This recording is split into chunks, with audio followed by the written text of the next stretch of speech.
My name is Gavin Evans, and this is my review of Spider-Man 3. And this review will have spoilers, so there's your warning. But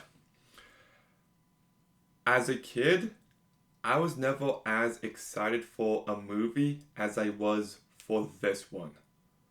Like, I rewatched the trailers for this movie so many times, and anytime I saw Venom, I would pause it and just analyze that frame. I was obsessed with this movie before I even saw it, and it was super cool because this movie was my first midnight screening. My parents let me miss the next day of school so I could stay up till 3 a.m. in order to watch the new Spider Man, and it was like the greatest night of my life. I loved it. It instantly became my favorite movie, and if I'm being honest, like, for the record, I was 10. I was in like grade 4 or grade 5, and for the next few weeks, I popped my collar and I would walk down the school hallway like this. Just because I loved this movie so much. And I still love it. I actually find the reception to this movie to be very interesting because for the longest time, it seemed like everybody hated it. It was the butt of every joke, but people have come around to it. People do love it now, and it's nice to see that. Like, I'm a day one fan, so it's nice for everyone else to finally catch up to me. But let's begin by talking about the cast. And Tobey Maguire continues to do terrific work as Peter Parker. He has a lot to do in this movie, and he does it all perfectly. He carries the movie incredibly well, and I love how cringy he is. I love how he comes across as a real loser, how he comes across as a real douchebag, and there's something very ballsy about that direction. Like in Spider Man 2, they made us feel bad for him the entire movie, and in the next movie, they turned the hero, the good guy, into someone really unlikable. And I love that. Like for most of this movie, Peter is a narcissist. Everybody loves him at the start. Things are going great, and it has gone straight to his head. His ego is out of control, and he just doesn't really care about anyone else. MJ would go up to him and talk about her issues, and he's like, well, how can I make this about me? He's actually very frustrating in the best way possible. And then he kisses Gwen while hanging upside down. He cheats on MJ. And not just that, but he does the upside down kiss. That was his and MJ's moment. And he just tarnished that memory for MJ. And then it turns out that Peter actually has a personal connection with Gwen Stacy. Like, what a complete dick. And he's just so stupid. Oh, what's wrong? Am I doing something wrong? Yes! Of course you are. And then he finds out that Flint Marko was actually the man who killed Uncle Ben, and he's out of jail. And all he wants is revenge. And he gets the symbiote on him, and it heightens all his worst qualities. and he gets his revenge, and he kinda is unsure about the direction he's heading in, so he puts the black suit away and he wants to make things right with MJ. But then everything with MJ and Harry happens, and long story short, MJ breaks up with Harry. So Peter, in his time of need, goes to Harry as a friend, and Harry's like, oh, by the way, I'm the guy MJ is leaving you for. So Peter's pretty much just like, fuck it, I'm going to fully give in to my dark side. And he beats Harry up pretty good. He does a lot of really goofy and cringy shit that is just hilarious. I'll talk more about that later on. But then we get to a point where he actively tries to humiliate MJ, where he uses Gwen as a prop in front of her. And then he completely overreacts, and in his moments of anger, he hits MJ. And this scene is just heartbreaking. So he's instantly realized how far he's fallen, and he removes the black suit.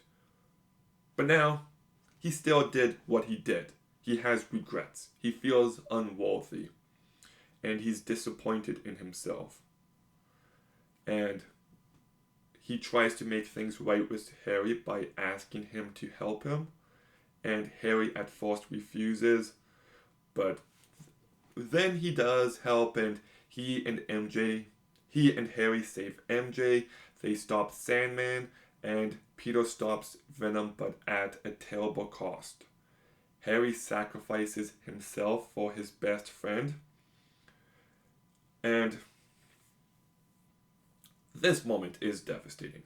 Like, first, he forgives Flint Marko for what he did, and then he apologizes to Harry. And I love the fact that he both apologizes and forgives. That is what's required to move on and to be a better person. And then he goes to see MJ, and they just have this quiet moment. And I just think the way they show how corrupted he's become, only for him to redeem himself, is actually told in a very powerful way. So just everything here is perfection. And then we get to Kirsten Dunst, who is so good in these movies. And I find it infuriating that so many people hate MJ in this movie, and sorry, but what? Like, that is a truly baffling take. MJ is a very well written and complicated character brought to life perfectly. And she has a boyfriend who's not listening to her, who only ever makes it about himself. And she even talks about how the bad reviews just reminds her of things that her dad would have said. And Peter doesn't even listen to that. And then she gets cheated on. Her favorite memory in the world has been tarnished now. She gets more bad reviews, and she loses her job. And she has to go back to being a waitress.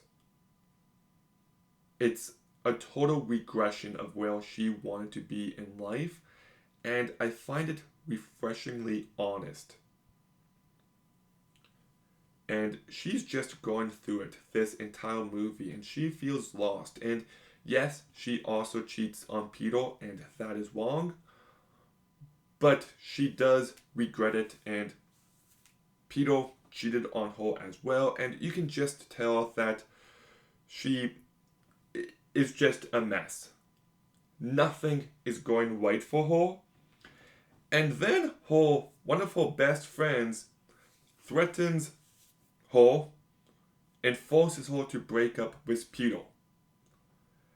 And then she's doing her job, and her ex-boyfriend shows up with the girl that he cheated on her with and publicly humiliates her and then hits her. Like, how can you not have sympathy for Mary Jane this entire movie? And I do love how at the end she is willing to possibly forgive Peter. It's not stated, but I would say it's implied. And there does seem to be hope for them. And I just think everything here is perfection. Really great character, really great performance, job well done. And then we get James Franco as Harry, and this is easily his meatiest role yet. Like, he has a lot more to do here, and he is truly great. Like, first of all, I do like the new goblin design of this character. And Harry, at first, fully embraces his dark side. It ties in thematically to Peter's arc. And we see just how bad it can be if you're willing to let yourself go. But then he loses his memory, and we get reminded of who he truly is before he's bad again. And at the end of the movie, he decides to save his best friend. He decides to redeem himself. And like, anytime I see this movie, when he throws the bomb at Sandman, it's just like do do do do do do do. Chills every single time. Just so good. But he was also willing to sacrifice himself for his best friend. And it is a heartbreaking scene when Peter is talking to him and he's just like, I shouldn't have said those things. I'm sorry. And Peter tells him he's his friend, and Harry's like, best friend. Gets me every single time. Like, say what you will about this movie, but there is so much sincerity and emotion on display in all three of these movies. And then we get Thomas Hayden Church, and I don't feel like people talk about him enough as someone who was perfectly cast. He just looks like Flint Marko perfectly, and I love his powers. They're just so unique and so cool, and they're showcased perfectly. But the birth of Sandman scene is so good. Not a single word is spoken, but it's beautiful, emotional storytelling. And I do love how he's not a bad guy. He's trying to help his daughter, and that led him to do something terrible, something that he feels awful about. But after he gets killed by Spider-Man, he gets consumed by revenge, and he becomes a true villain as well. But then, when Eddie is willing to die over being separated from his power, he realizes what this path leads to. And he apologizes to Peter, and Peter forgives him. And I think it's a really important, really emotional scene. So I loved him as a character. And then we get to Topher Grace, who I love as an actor. And I'll say this. I do like how Eddie is written to be a dark version of Peter. He kind of represents who Peter could be. And I love that thematically. I also love how we see him and he tells George Stacy that he's dating his daughter, and he's talking to J. Jonah Jameson about how he wants to propose to his girlfriend. But then it turns out they only went out on one date. So, like, this guy is a loser, and I like how he does bad things and he takes no accountability. He blames Peter for every problem in his life, and he ends up being consumed by darkness, by evil. And okay, look, I'll say this. I do wish Venom was bigger. I do. But I still think Venom is cool enough, and I like some of the makeup, like the black symbiote on his neck. It just looks really cool and interesting. So, not my favorite take on the character, but it works for this movie. And then we've got Bryce Dallas Howard, and I thought she did a good job as Gwen Stacy.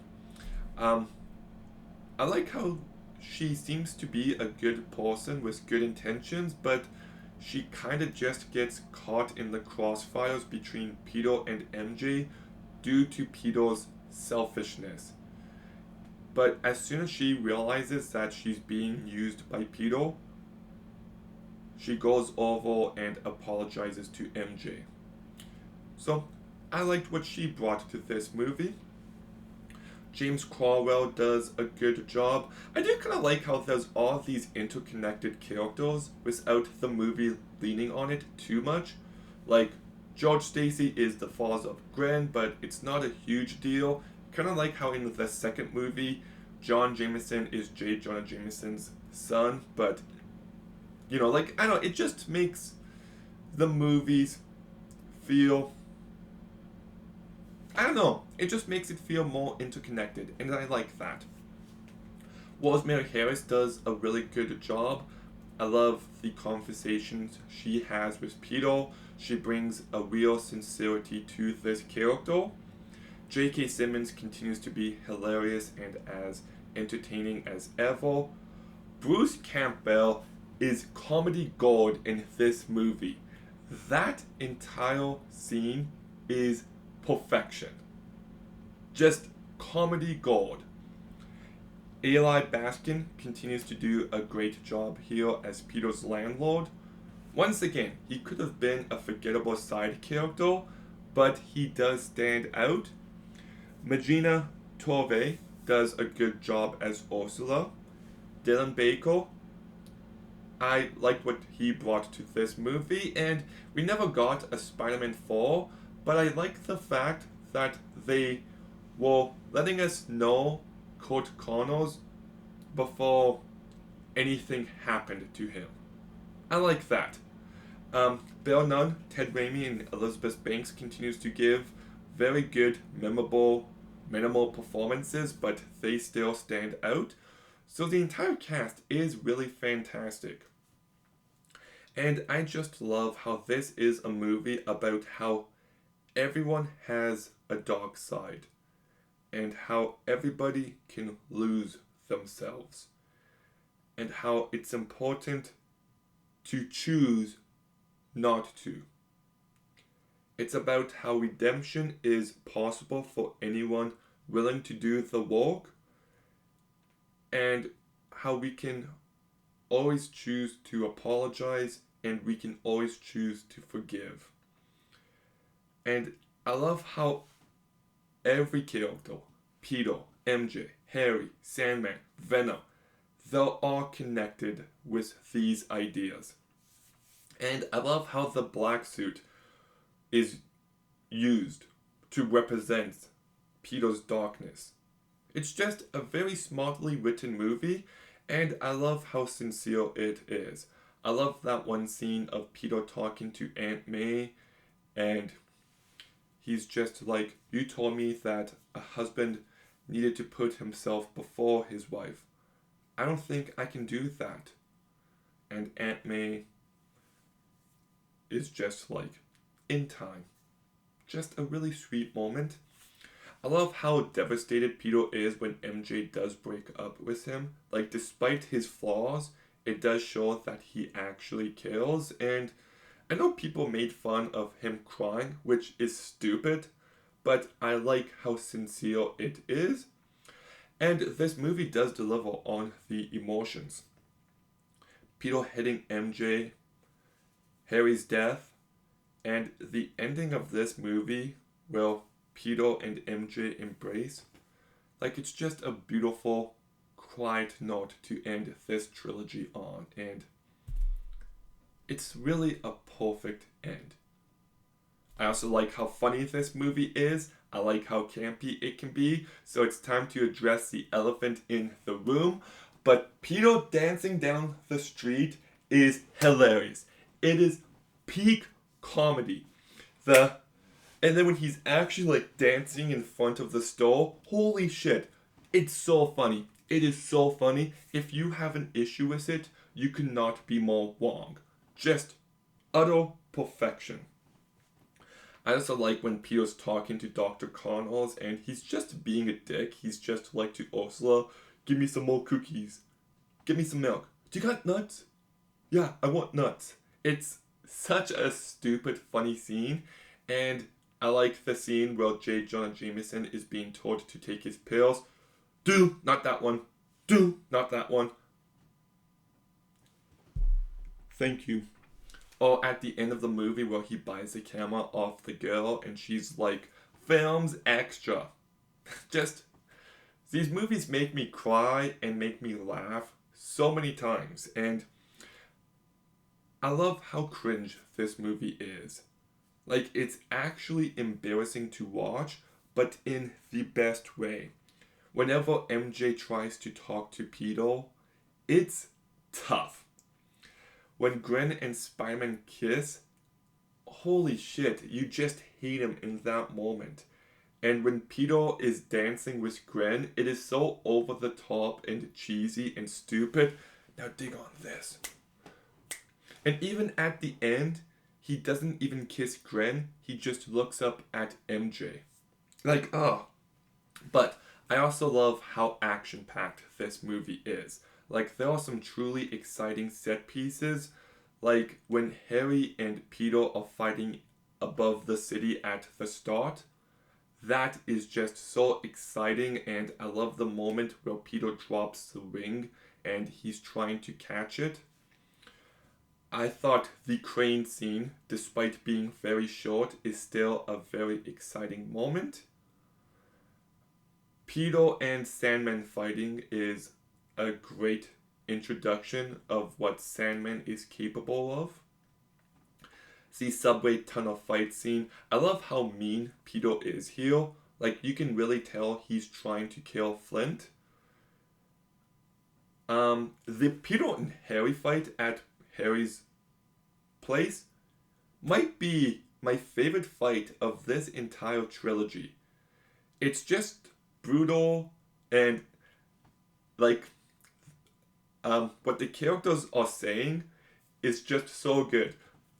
Oh, look a little baby goblin. You gonna cry? It's actually so good. And I love that one scene where Peter throws Harry up and he gets hit by his own glider. Or when Harry tries to stab Peter and his elbow knives get stuck and Peter breaks them off. Just a really great fight scene. And the final battle is terrific. I like how you feel like Peter could actually die here. It feels like there's dramatic weight. Oh, I also love when Peter shows up and everybody claps.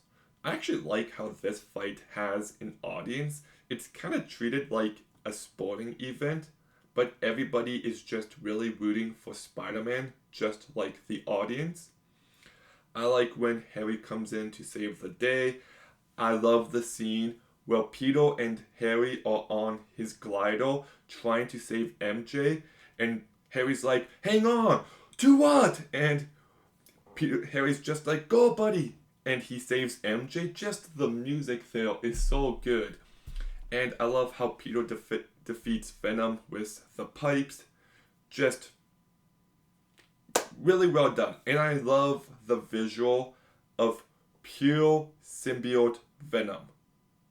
Just really cool and very badass. And this movie is so well directed by Sam Raimi. He just brings this movie to life perfectly. Once again, there's lots of inventive camera work, there's stylish editing, the web slinging still looks unbelievable, and the CGI is very strong. Um, there might be some scenes where there's noticeable green screen, but Sandman looks incredible.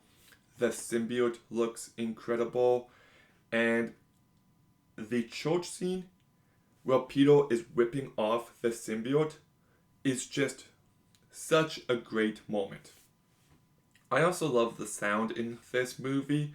There's that one scene where Peter whips open the water pipes and it's just like do, do, do, do. Reminds me of Doc Ock's machine in the second movie. And when Sandman actually turns into Sandman, like the sound there is really terrific as well. This movie is scored by Christopher Young, not Danny Elfman this time, which I'm going to be honest, I just found out a couple years ago. I always thought it was Danny Elfman, but it's not. But because they had their beef on the set of Spider-Man 2 and how Sam Raimi wanted a Hellraiser sounding score, he went with the guy who composed Hellraiser. And I thought he did a great job. I like how he reuses some of Danny Elfman's music, but also some of the new music here, like the themes for Sandman and Venom, truly do stand out. And once again, I like the soundtrack, whether it's Mary Jane singing that wonderful song or the use of the tryst with MJ and Harry, but I love Signal File by Snow Patrol. Just a really great song to end this movie with in the credits. I also love just how well paced this movie is. It kind of actually reminds me of the pacing in Spider-Man 2 because Peter doesn't lose his powers till the halfway mark in Spider-Man 2, and Peter doesn't get the black suit until the halfway mark here. They spend the first hour setting up the characters, setting up the story, the drama, and then he uses these plot devices to change everything. Just really smartly done. And it flies by. It's 2 hours and 20 minutes. It's such an easy watch, and the black suit looks awesome. But I do got a couple issues here. My first one is I do not like the Sandman retcon. I understand why it's in the movie and it does work, but just as a cohesive trilogy, it does kind of bother me. I also don't like the fact that they made it seem like Harry always had a thing for MJ here. That's kind of another retcon. Like in the first movie, Harry really didn't care for her. Like, yes, they were dating, but it was more to impress his dad. But here, Harry tells Peter how he's always had a thing for her. He tells MJ he wanted to play for her in high school. I'm not a fan of that retcon either. Once again, it's not the best version of Venom, and Sam Raimi made some of the best horror movies of all time, that it does kind of frustrate me that he doesn't bring any of his horror sensibilities here when it comes to the symbiote and Venom. Like, it's still used great, but I feel like he could have made the movie creepy, and he doesn't. But just being honest, those issues really don't bother me. I do think this movie is perfect as it is, and I still really love it. It's cringy in the best way possible. It's actually willing to make the main character into a complete prick. And there's some really smart character writing on display.